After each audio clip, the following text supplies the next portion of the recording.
It's Wednesday, 17th September in the year of our Lord 2025. We're going to momentarily go to Windsor Castle. Just moments ago, the beginning of a magnificent state dinner. Our own Brian Glenn is in Windsor, so to do reporting as soon as we get him hooked up, we're going to go to him. But let's go to the entrance and the speeches of King Charles and President Donald J. Trump. Let's go ahead and let it rip.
Mr. President, Mrs. Trump, it is with great pleasure that my wife and I welcome you to Windsor Castle on this, your second state visit to the United Kingdom. This unique and important occasion reflects the enduring bond between our two great nations, anchored by the deep friendship between our people. This relationship, which, with good reason, we and our predecessors have long called special, has made us safer and stronger through the generations. Our people have fought and died together for the values we hold dear. We have innovated, traded, and created together, fueling our economies and cultures through myriad forms of exchange. We have celebrated together, mourned together, and stood together in the best and worst of times. Mr. President, as we approach the 250th anniversary of the Declaration of Independence next year, it is remarkable to think just how far we have come. I cannot help but wonder what our forebears from 1776 would make of this friendship today. The rebel commander and pioneering first president, George Washington, famously vowed never to set foot on British soil. And my 5 times great-grandfather, King George III, for his part, did not spare his words when he spoke of the revolutionary leaders. Today, however, we celebrate a relationship between our two countries that surely neither Washington nor King George III could possibly have imagined. The ocean may still divide us, but in so many other ways, we are now the closest of kin. Mr. President, you have spoken of your pride in your British roots. In fact, not only have you set foot on British soil twice in the last 2 months alone, but I understand that British soil makes for rather splendid golf courses. Now, for my part, I have always admired the ingenuity of the American people and the principles of freedom which your great democracy has represented since its inception.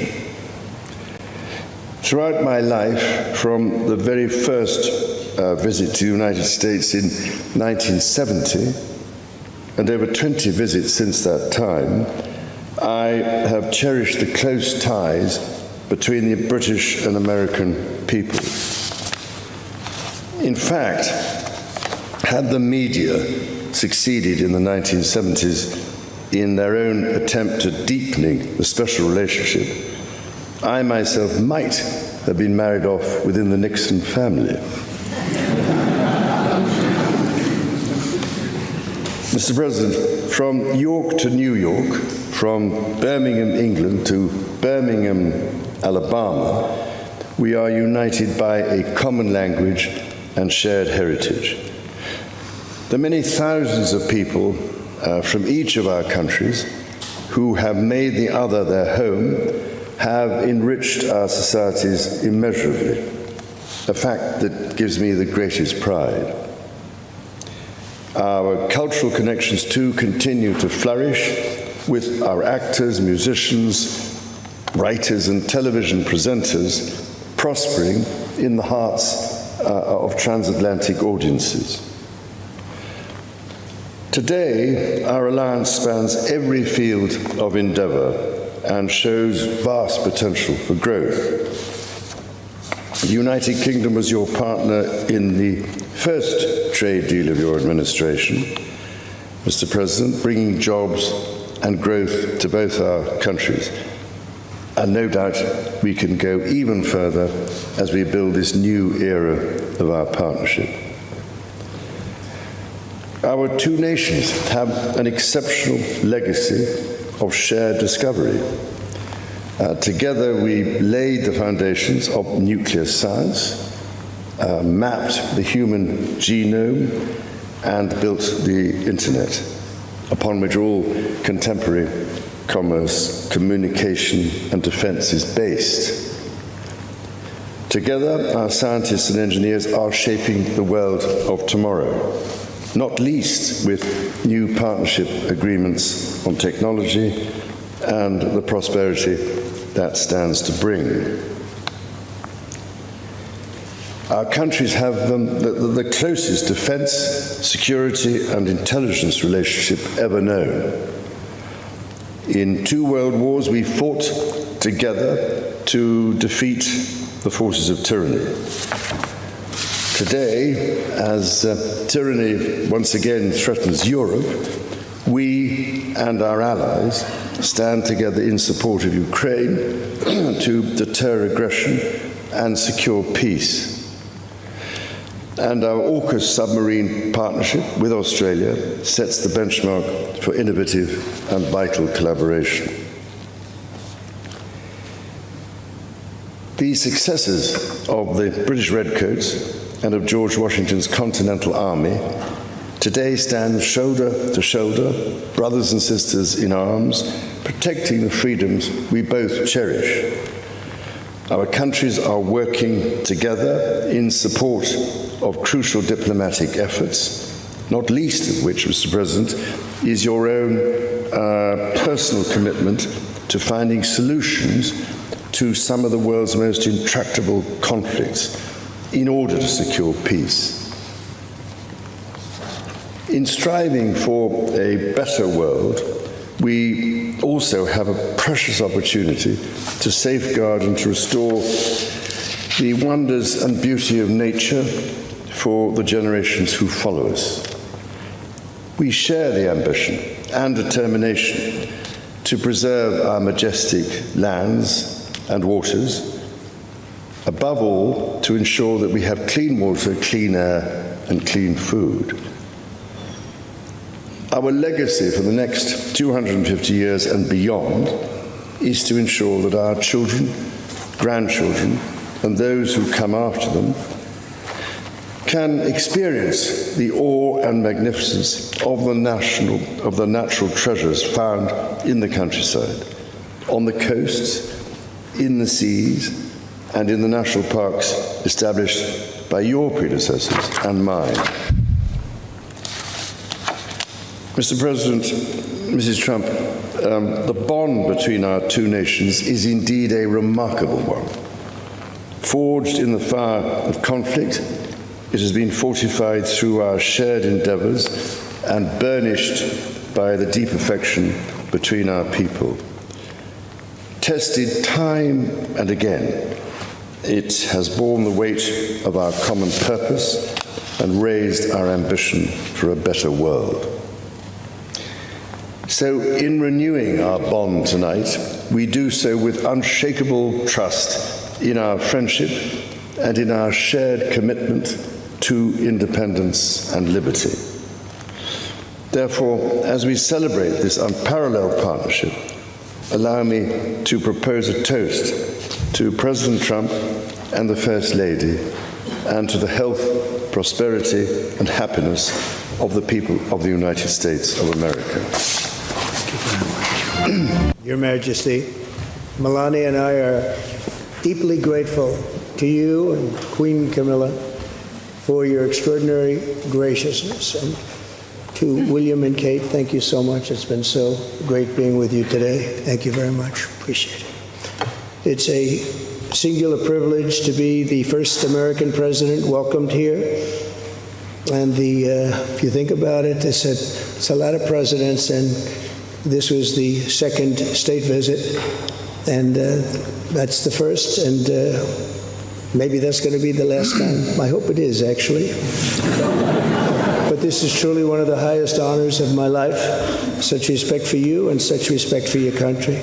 For many decades, His Majesty the King has epitomized the fortitude, nobility, and the spirit of the British monarchy and the British people.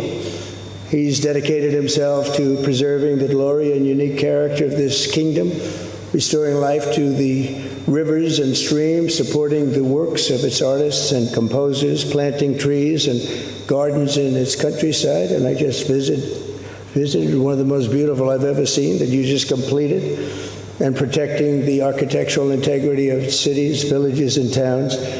He has uplifted the poor, cared for rural farmers, and tended to wounded veterans like nobody else. I'll tell you that I just stood in line and shook about 150 hands, and the king knew every single person and every single company, and some of them had bad names like XYZ-Q3, and he knew every one of them, or at least I think he did, because nobody was complaining. I was very impressed with that. But I just want to say that His Majesty has also raised a remarkable son in His Royal Highness Prince of Wales. Really amazing. We've gotten to know you, and I think you're going to have an unbelievable success in future. Melania and I are delighted to visit again with Prince William and to see Her Royal Highness Princess Catherine, so radiant and so healthy and so beautiful. It's really a great honor. Thank you. Many years ago, His Majesty opened his archives to a biographer. Among the documents was a letter from 1993 in which he described the patriotism and guided his many projects. He wrote that he was, quote, entirely motivated by a desperate desire to put the great back into Great Britain. In the finest tradition of British sovereigns, he has given his whole heart, everything he's got, to those parts of Britain that are beyond the realm of mere legislation. It's not easy, but which define its essence and its virtue, its harmony, and its soul. It's an amazing calling, and there's nobody that's answered that calling like you have.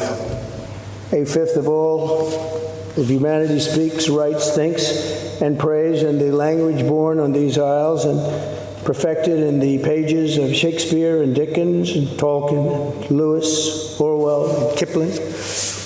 Incredible people, unbelievable people like we have rarely seen before, probably won't see again. The lion-hearted people of this kingdom defeated Napoleon, unleashed the Industrial Revolution, destroyed slavery, and defended civilization in the darkest days of fascism and communism. The British gave the world the Magna Carta, the modern parliament, and Francis Bacon's scientific method. They gave us the works of Locke and Hobbes, Smith and Burke, Newton and Blackstone. The legal, intellectual, cultural, and political traditions of this kingdom have been among the highest achievements of mankind. There's really never been anything like it. The British Empire laid the foundations of law, liberty, free speech, and individual rights virtually everywhere the Union Jack has ever flown. including a place called America. You know that place very well, don't you? His Majesty spoke eloquently about the bond which inspired Sir Winston Churchill, and the bust is in the Oval Office right now, the beautiful bust of Winston Churchill, to coin the phrase special relationship. But seen from American eyes, the word special does not begin to do it justice. We're joined by history and fate, and by love and language, and by transcendent ties of culture, tradition, ancestry, and destiny. We're like two notes in one chord, or two verses of the same poem, each beautiful on its own, but really meant to be played together. The bond of kinship and identity between America and the United Kingdom is priceless and eternal. It's irreplaceable and unbreakable, and we are, as a country, as you know, doing unbelievably well. We had a very sick country 1 year ago, and today, I believe we're the hottest country anywhere in the world.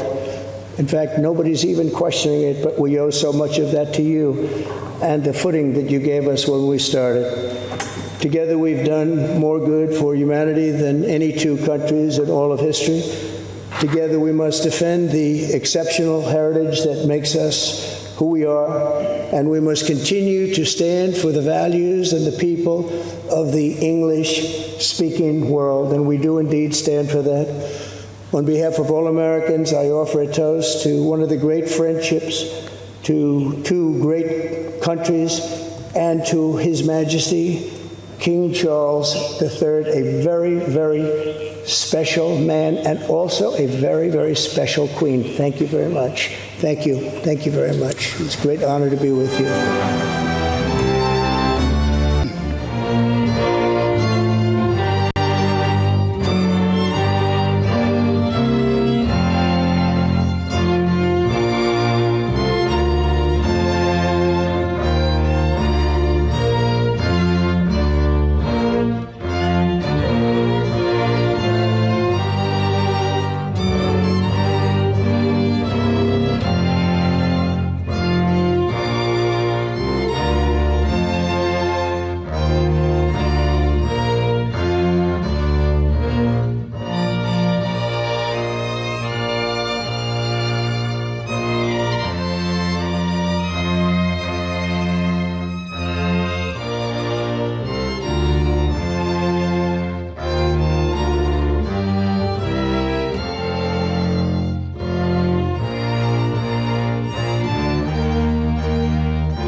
Right there, it was a long wind-up for the payoff to have the national anthem played, the United States national anthem played at the in St. George's Hall at Windsor Castle. Think about the revolutionary generation that did that.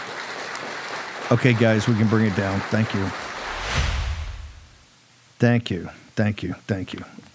Since we blew the cut, let's get the end right. Let's go to Brian Glenn in outside of London.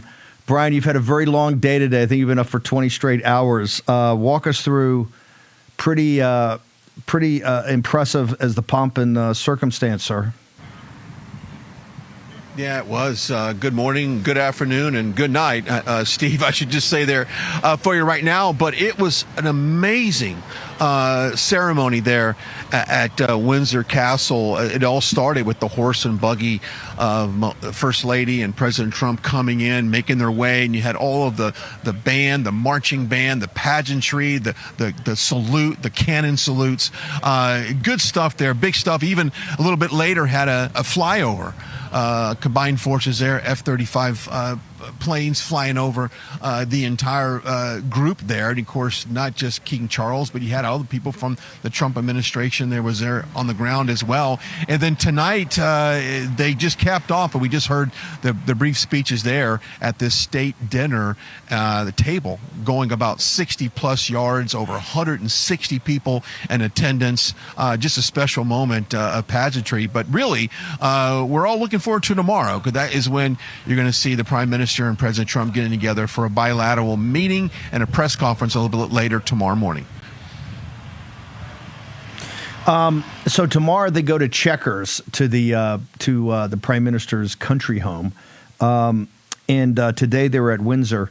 Here's the thing: you had almost 2 million people in the streets of London, the populist nationalist movement that under Tommy Robinson, right, that took to the streets, and they're carrying the St. George's flag and they're carrying the Union Jack. You've seen this uprising of old-fashioned British patriotism. You've got Starmer, who I think Starmer's polling is 11%, 12%, almost low double digits, vastly unpopular with a massive economic crisis on his hand and an immigration crisis. And President Trump's there. Of course, we've got the assassination here. How are we going to get to the bottom of these left-wing groups? When are we going to designate them terrorist organizations? I love the pomp in the circumstance and historic. That's what we've shown so much of it, right, to make sure it's part of the historical record. And President Trump really wanted to do this. But you kind of get concerned that Western civilization and Christendom is really at an inflection point. I think Obama said that today in a speech, at an inflection point.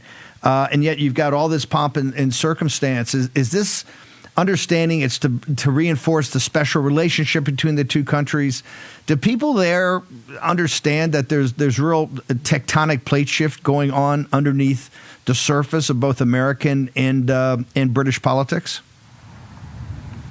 They do. This morning I was watching Good Morning Britain, and they had one commentator, or presenter as I like to call them, on air, kind of trashing America and trashing our policies. And I kind of find it refreshing that they had a host on that was talking about how important that relationship is with the United States and how much they need us as a nice partner in all of this. If you look at inflation here in the UK, it's 3.8%, and unemployment rate is high as well. People are not necessarily having an easy way of living here like they were used to, and like, of course, we were used to under Trump 1.0. But they do understand the seriousness of this visit. Yes, we had the pageantry. Yes, we had the flyovers. We had all of that. But it's going to come down to business, and they need a great relationship with the United States, and they need help. And Will, my camera guy, was just telling me a quick story. I asked him, Steve, if he saw any protest out throughout the day. He went around the city kind of picking up some B-roll and things like that. He said, Brian, I saw one guy that was protesting something, but not really. It wasn't an anti-Trump, but a taxi cab driver rolled the window down and started mouthing back to him. And he said, hey, we love Trump. We need Trump right here in the UK. So a lot of people are supportive of President Trump being here. And, of course, we saw some protests yesterday and the day before. But for the most part, Steve, they're embracing this visit from President Trump. Yeah. Well, Tommy Robinson and the Tommy Robinson crowd loves President Trump. They love Charlie Kirk. It was amazing. Before I let you go, and you're well-deserved sleep, tomorrow, Chequers with Starmer. And folks should know, President Trump, I think, personally likes Starmer, right? He likes Starmer, although Starmer's not Nigel Farage and not, and obviously the Labor Party is very opposite of President Trump and the MAGA movement. What time would this go on? I think they're going to have a business lunch, etc. Is the press conference going to come after that? Yes, the press conference will go after that. We're going to airlift from Windsor Castle tomorrow to Chequers. So you're going to see, we'll have some great helicopter footage coming off the ground there. Stay tuned for that. But yes, the press conference is after they have, I think, a brief lunch, and then President Trump is scheduled to depart from London tomorrow afternoon, I think around 4 o'clock, and he makes his way back to the White House. Should be at the White House around 7:30 Eastern time tomorrow. So full day tomorrow, but stay tuned to Real America's Voice. I know this time change, Steve, is a little difficult for programming wise, but we're going to make sure we get as much content as possible. Steve, I've been recording as much as I can on my phone. Follow me at Brian Glenn TV on X, on Getter, on True Social, and also on Instagram. I'm trying to put up as much stuff as I can for my trip here in London. Brian, great job as usual, and we will see tomorrow if Brian gets the first question, and what will be a massive press conference at Checkers with the world's media there. Right. Good on you, sir. Thank you so much. Thank you so much. Thank you, Steve. Brian Glenn. Appreciate it. Thank you. The pomp and circumstance has just been extraordinary. Of course, they had the passing review today of the troops. They had all the fife and drum corps. Very much just absolutely incredible. They also had, I think, yesterday when President Trump arrived, but this was just absolutely extraordinary what's gone down. And President Trump was looking forward to this. Remember, he's the first American president to ever have two state visits, one in his first term and one in his second term. So pretty extraordinary.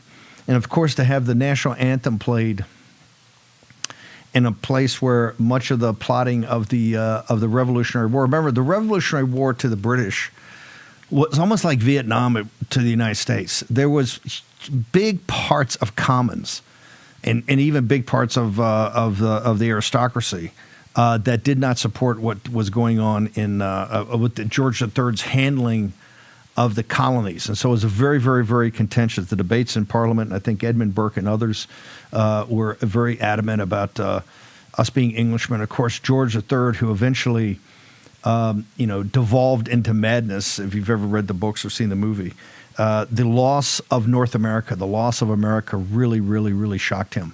And he was never able to get over it. And here's the reason. They were starting a world empire with India, in the United States being kind of the two footings on it. And they got it done in India, and they failed miserably in the United States. And that Revolutionary War that started even before the gunfire started in 1775 at Lexington and Concord went on for another 6 or so years, but I don't think really ended. I keep saying that the war with England didn't really end until Andrew Jackson, our great populist nationalist president, ended at the Battle of New Orleans on January, was it 5th, right? January 5th of 1815.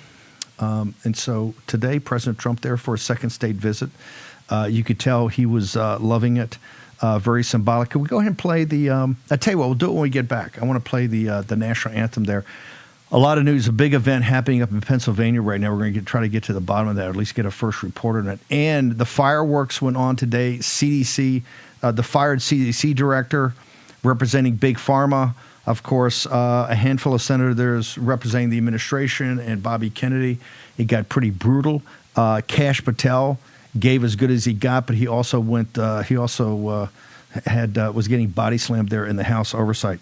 So a lot going on today. Of course, a rate cut finally, only 25 basis points, but I think hints there will be 2 more cuts prior to the end of the year.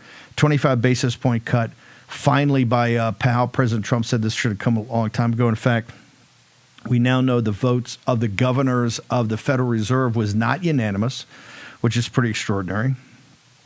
Steve Mirren, the economist, the chairman of the Council on Economic Advisors in the White House, and also at least an interim governor of the Federal Reserve, voted against it and said it should be a 50 basis point cut. Okay, we're going to go out with some revolutionary music.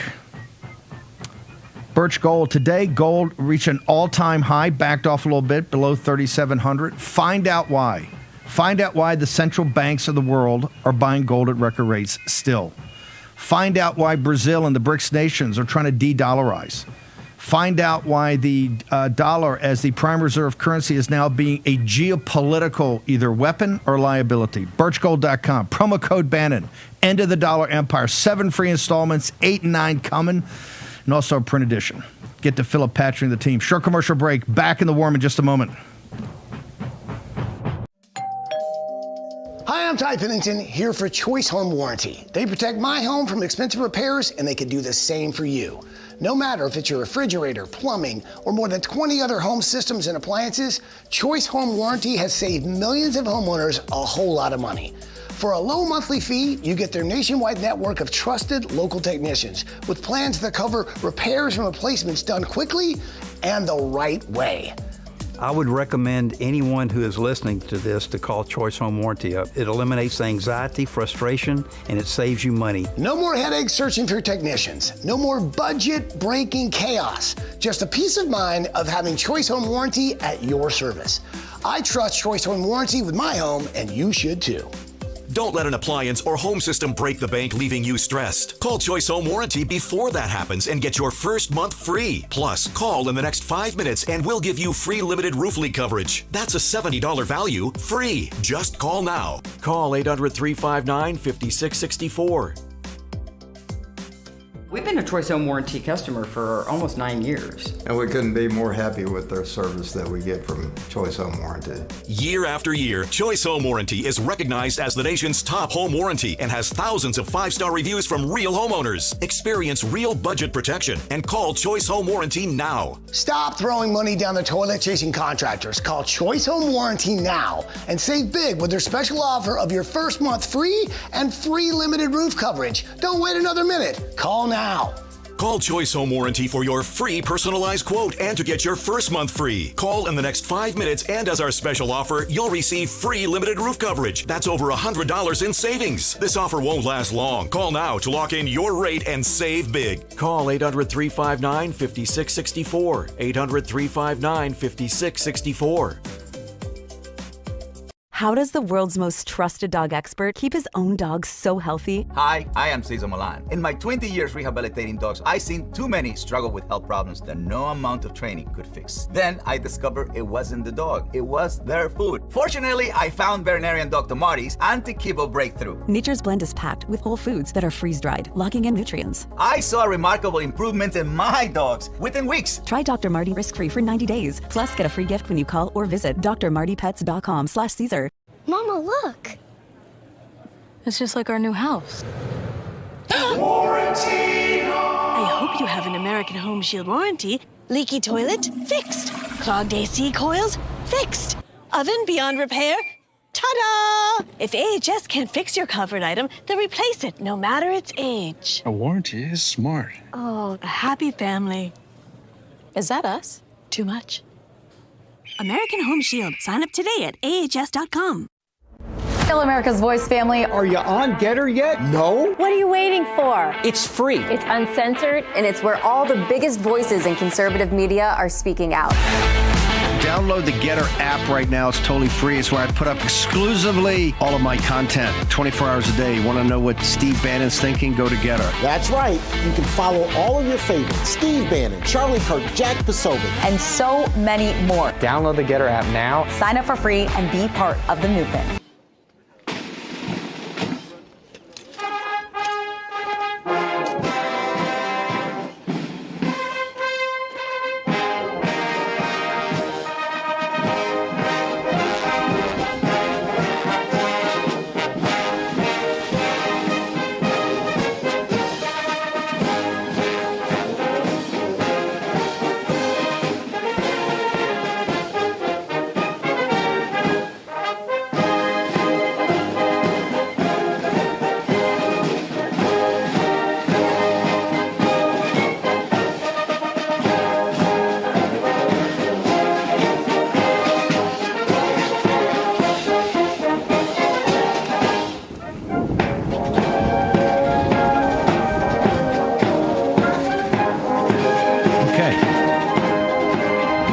Right there at the Pomp and Circumstance Day, the Military Review, Fife and Drums, all of it.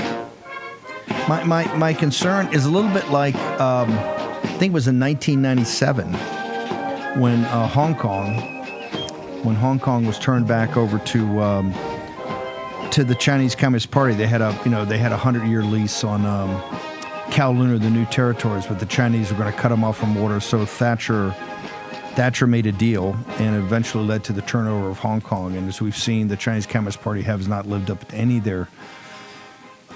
their commitments. I was watching when because I had pulled into Hong Kong many times as on a destroyer in the 7th Fleet. Hong Kong was one of our stops, and it couldn't. Right there on the waterfront was the head. There was a tower.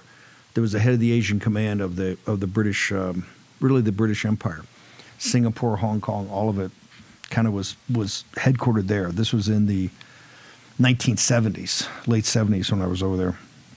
So this was 1997. I'd gone to Hong Kong so many times on business, both at Goldman Sachs and then when I had my own firm.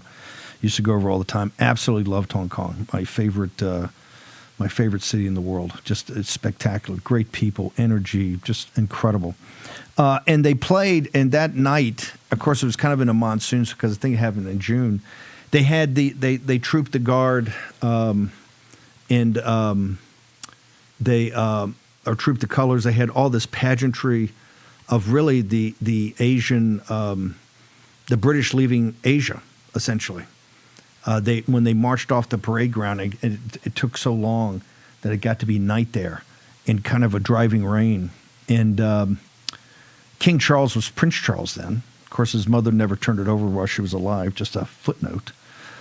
And I was sitting there thinking, this pageantry is amazing, but the Chinese Communist Party really doesn't care about that. This is from a bygone era, and it's absolutely fantastic and great. But these folks gave up. They built everything in Hong Kong, and they had really such a empire in Asia, and it's all gone from World War II to the 1990s. It's just all gone. And what you had is the form of empire and the form of control, but you didn't actually have the power yourself. That's kind of struck me today. And here's the reason, is that we're in a fight for Christendom. We're in a fight. We're an inflection point. Even Obama said it today. Earlier, Mark Mitchell was on the show, talked about the fourth turning, something I've advocated ever since in, 2009. I made a film called Generation Zero, which has been pretty prophetic about the financial collapse and what was all to come forward. And as I said at the time, the financial collapse will lead to a populist uprising. A populist figure will come. That figure was, a couple of years later, was Donald Trump. He really started getting serious about it. And he talked about it with us, a couple of Dave Bossie and a couple others in 2010, in August of 2010. But it was really a couple of years later he started getting serious about it, because every financial collapse like that, you naturally have a populist reaction. Is just as the populist reaction going to be to the left or to the right. But what's happened with the Charlie Kirk, and I think this is Charlie Kirk, the assassination of Charlie Kirk, in so brutal, in cold blood, and now you see these, let's be honest, just freaks and perverts that are coming up in these chats, and what's happening with, his room. And I'll be honest, we've got to get to the bottom of it. We cannot have a grassy knoll 2.0. There's all kind of, theories running around, etc. And we are people who want to believe, but I don't think there's anybody in this audience that sees that text message last night. It's just no way a young kid, because, we're produced here. We've got, Grace and Mo and Natalie and all these real superstars.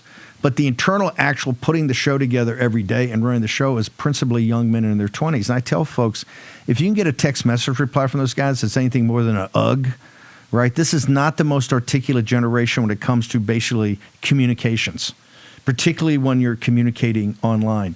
There's no way. That is like, it's like the King James Bible version. It's impossible that a guy that was under that pressure, and remember, knowing what he had just done, he's more worried about his grandfather being concerned about losing the gun. Are you kidding me, dude? You just murdered one of the most prominent people in the world in cold blood in front of the whole world, right? Are you kidding me? It strains credulity, so much of it, the whole thing. It seems like a very bad script, and we have to get to the bottom of it.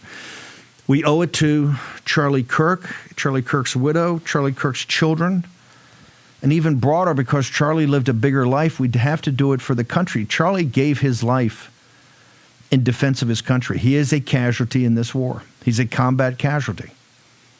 And the media went crazy the first day when I said that. The afternoon we flew out to Utah that night. And what we found in Utah was shocking. One of the reasons I don't think we're getting full information, I think Cox and these progressive Mormons, right? I know it's a big battle behind the scenes with the Mormon church and what's happened and people like Cox.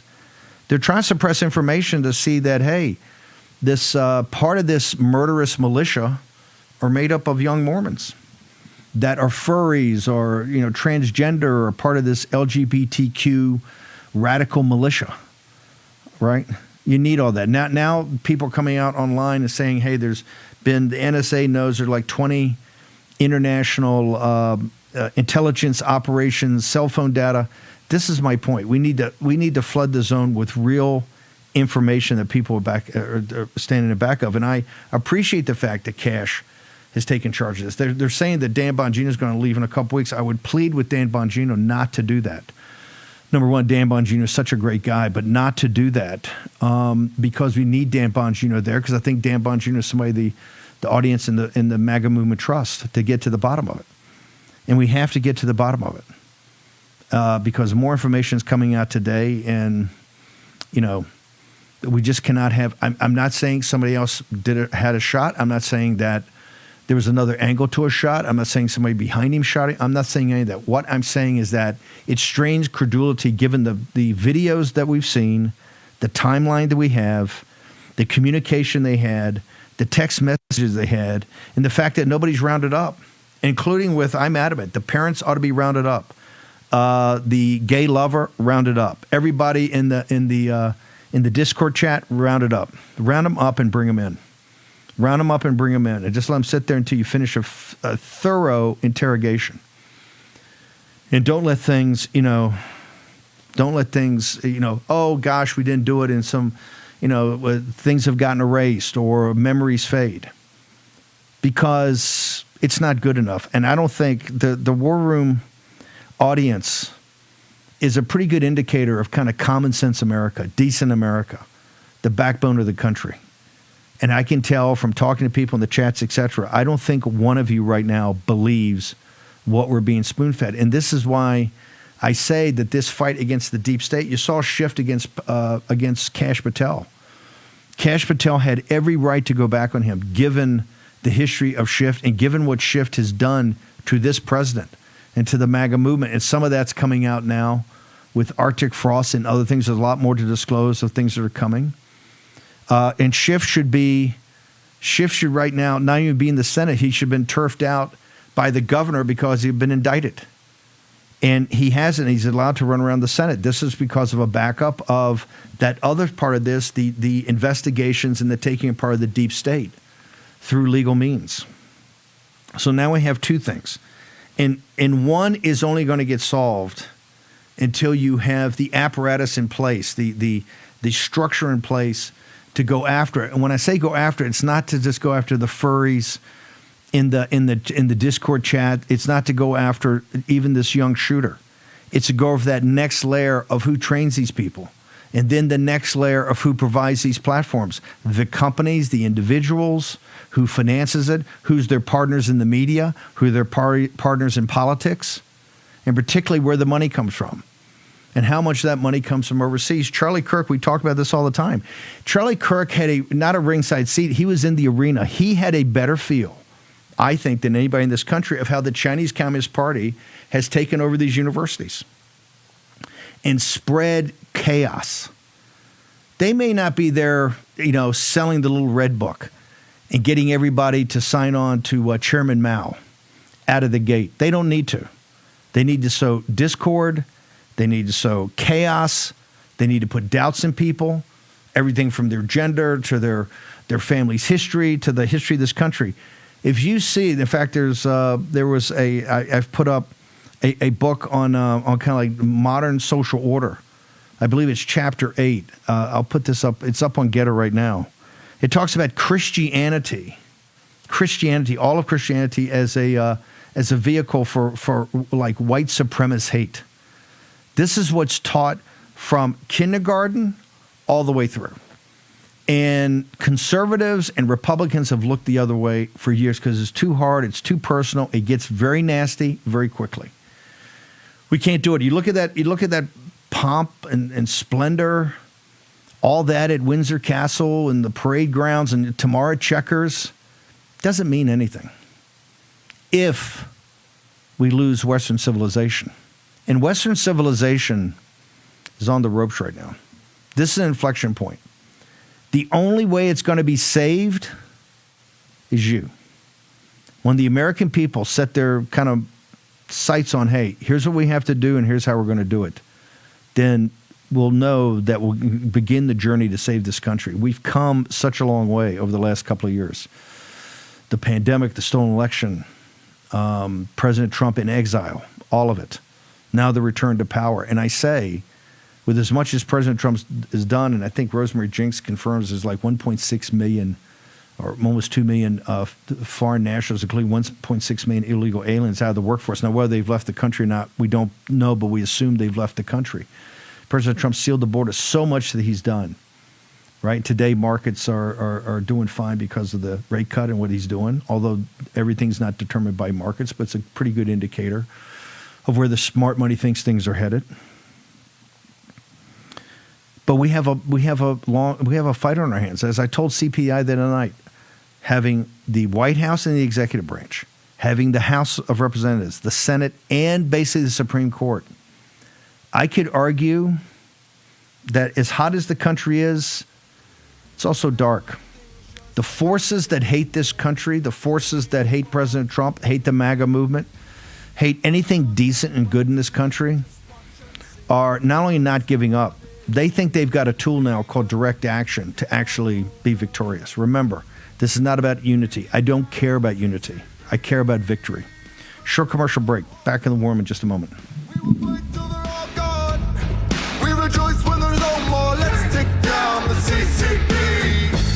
Thinking about travel? Think AMAC. AMAC members have access to special money-saving discounts on hotels, car rentals, cruises, and more, so you can save money on every adventure. But that's not all AMAC has to offer. AMAC is America's leading conservative advocacy and benefits organization, guided by the principles of faith, family, and freedom. So when it comes to saving money on travel and so much more, think AMAC. What's up, America? The folks sitting with me here today are real-life mechanics. We're here to get to the bottom of why car repairs are so expensive and why CarShield is America's most trusted auto protection company. Let's get to it. How long you been a mechanic? I've been doing this for about 30 years. Every day's a different experience. Every day's a different adventure. I like to make sure everybody's happy, the customer's happy, the car's done right. So why are vehicles out of warranty more likely to break down? The manufacturers are very smart. They designed these cars with an end of life. It will fail as the warranty expires. Say over 60,000 miles, it'll start breaking down. They're going to break down, definitely. Just a matter of when.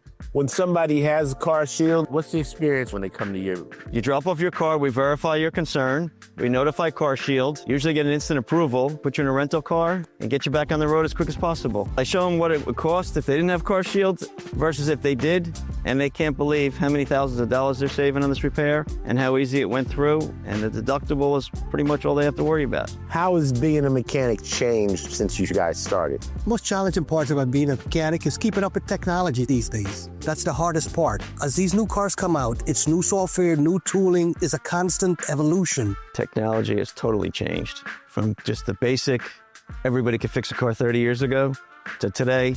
You need so much education, background, computer knowledge. And there you have it. No other company protects drivers like CarShield. The bottom line is, if you're driving an out-of-warranty car, you could be putting yourself at risk of paying thousands for car repairs. Call CarShield before a breakdown happens. Get covered repairs paid. Call CarShield now for your free quote and to lock in your rate with their price lock guarantee. Call now. Call 800-202-9188. 800-202-9188. 800-202-9188. I'm a J6er. I spent 1,143 days in prison. About a year in prison. 4 years out of an 18-year sentence in prison. J6ers have been treated like terrorists. And we need your help. Stand in the Gap was founded to stand in the gap for J6ers working to rebuild their lives after being incarcerated. For just $10 or more, you can help these patriots get back on their feet again. Please scan the QR code to donate $10 or more to support these American patriots. Thank you for standing in the gap. War Room. Here's your host, Stephen K. Bannon.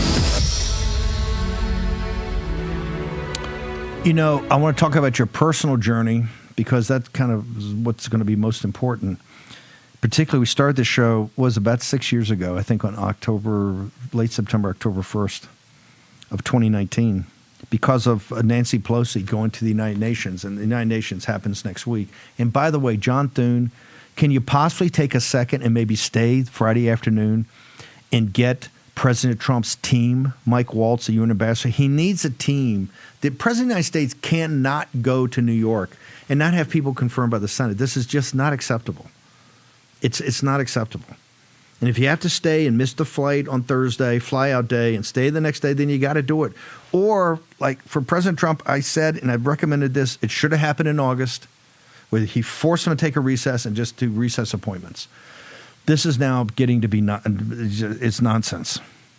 And President Trump needs those people, and I think the UN starts from next week. Well, 6 years ago, Nancy Pelosi went up there and gave that talk about impeaching Trump.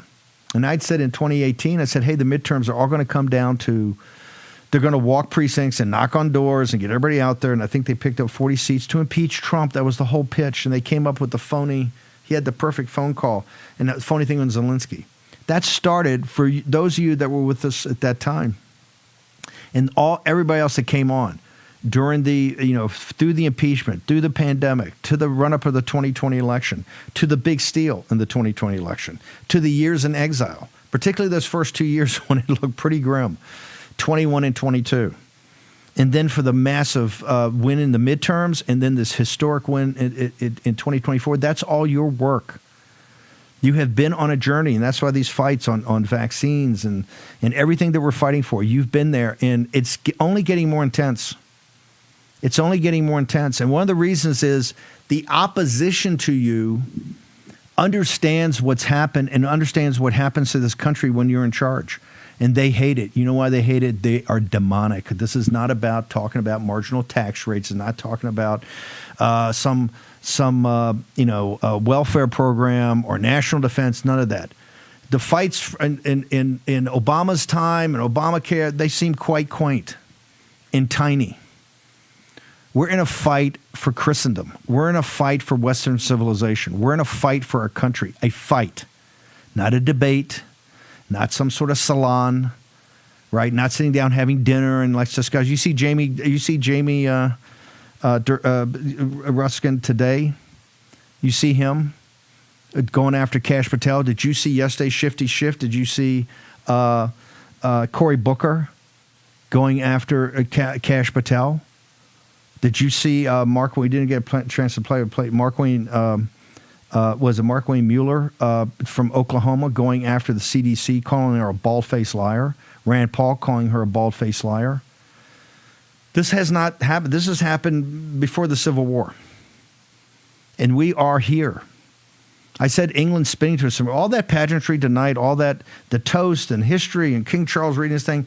They're heading to a civil war that the elites brought on to the country. And Tommy Robinson and kind of the British lads were out in the streets with millions of people, most of those folks, middle-class folks. Mike, I got a couple of minutes. I've kind of rambled here. What do you got for me, sir? You guys, you got to get on this. We just got the towels in a very limited quantity. It's a 3-in-1 special for the War Room Posse. These towels that came in, you guys love our towels. They actually work. They absorb. So it's a 3-in-1 sale. There it is. All the colors just came in. A very limited quantity came in. Let's get them. They're normally $69.98, the 6-piece set, $39.98 for the War Room Posse. Then we have a special limited edition premium My Pillows we made for $17.98 Queen, $19.98 King. It's a War Room exclusive. And then we're clearing out all the percale sheets at $29.88, any size, any color. Best sheets ever made. If you go to mypillow.com/war room, you guys, now you're going to see the mattresses there, the mattress toppers, and all those big ticket items where you get free shipping on your entire order with the big ticket item. They're mattress toppers that'll give you the best sleep of your life. 100% made in the USA. And when you guys get there, you can always click on the My Store where you have over 1,000 USA-made products. That promo code War Room works there too. And then we're still having our big outlet sale. But you guys call 1-800-873-1062 and tell them you're with the War Room Posse using the promo code War Room because you get the best specials from MyPillow in the world. And with that the most sought-after promo code War Room. Brother, thank you. The most powerful promo code around, mypillow.com, promo code War Room. Mike Lindell, we'll see you tomorrow morning. Thank you so much for thinking of the War Room Posse for these specials and sales, all that. The Maryland Engine Room is telling me, good job on keeping the main thing the main thing. You're damn right. Hey, folks, there's so many issues, and we're trying to deal with them and get you the information so that you can be the most informed and the most effective. But we're in it now. Remember, we got President Trump as the president of the United States, and you brought him back on your shoulders as your hero and leader. Now think about where we are. Even with all the force of personality and brilliance of President Trump, and having the House and the Senate and the Supreme Court, we're in it now. And the forces of evil against us are unrelenting. Okay, let's leave tonight with something that would have made the revolutionary generation blown away. The national anthem in St. George's Hall in Windsor Castle. We'll see you right after a short break.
Yikes. Leaky refrigerator coil card. Oh no.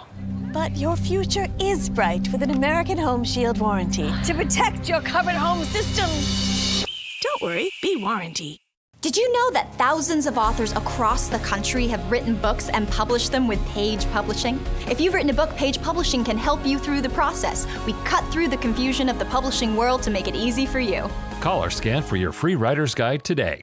The bathroom of your dreams is only a phone call away with BCI Bath and Shower. We can make your ordinary bath and shower extraordinary. This is not a cookie cutter design. This is a complete custom build that will fit your every need, and discounts for seniors and military. Attention homeowners. Are you behind on your mortgage payments? Is the bank threatening to take your home? Is your home worth less than you owe? If you answered yes to any of these questions, then you need to call this number right now. Call 800-714-8615. Every person who has taken me on this road to that prison is a friggin' Democrat and a Trump hater. When former White House advisor Peter Navarro stood on principle, he never imagined it would land him behind bars. They demanded that I break the law. But he refused to betray Donald Trump or the Constitution and paid the price as a political prisoner. Locked inside a Miami federal prison, Peter found 2 lifelines, postcards of hope to his fiancée Bonnie Pixie Brenner, and a hidden multi-million-dollar prison scandal he's now exposing. I went to prison so you won't have to. Peter and Pixie share a riveting prison diary, a heartfelt love story,